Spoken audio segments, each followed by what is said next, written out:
पूरी दुनिया अब तक इजराइल और हमास का जो युद्ध चल रहा है उसकी डिस्ट्रक्टिव जो इमेजेस थी, जिस तरीके की विध्वंसक तस्वीरें निकलकर सामने आई थी, कोई अब तक भूल नहीं पाया। चाहे रशिया यूक्रेन का युद्ध हो या फिर इजराइल और हमास का युद्ध हो, लेकिन इन सब के बीच में एक तीसरा मोर्चा खुलता हुआ नजर आ रहा है। ऐसा हम क्यों कह रहे हैं, आपको ये बताते हैं। दरअसल अमेरिका और ब्रिटेन की तरफ से एक संयुक्त ऑपरेशन यानी कि एक साथ एक ऑपरेशन की शुरुआत की गई है, जिसमें मोर्चा खुला है यमन के हूती विद्रोहियों के खिलाफ। अब आप ये समझिए कि आखिर ये हूती विद्रोही जो है वो है कौन। दरअसल अगर शॉर्ट में समझा जाए तो जिस तरीके से हमास एक आतंकवादी संगठन है, ठीक वैसे ही हूती विद्रोहियों को भी आतंकवादी संगठन ही कहा जाता है यमन में।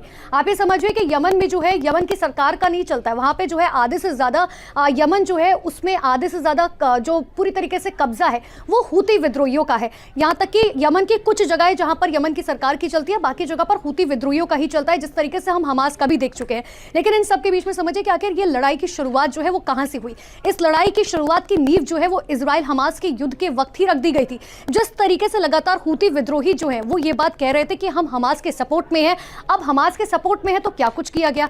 दरअसल लाल सागर वो जगह जहां पर सबसे ज्यादा तेल का आयात निर्यात किया जाता है। तेल जाहिर सी बात है सबसे बड़ा व्यापार के क्षेत्र में जो है माना जाता है, और ऐसे में ही अब ये कुछ हुआ कि जिस तरीके से इजराइल और हमास के युद्ध की शुरुआत हुई तो हूती विद्रोहियों ने तमाम वो देश जो सपोर्ट कर रहे थे इजराइल को, उनके जंगी जहाजों यानी कि जो शिप्स वहां पर तैनात थे उनको निशाना बनाना शुरू कर दिया। 20 से ज्यादा हमले जो हैं वो जंगी जहाजों पर किए गए।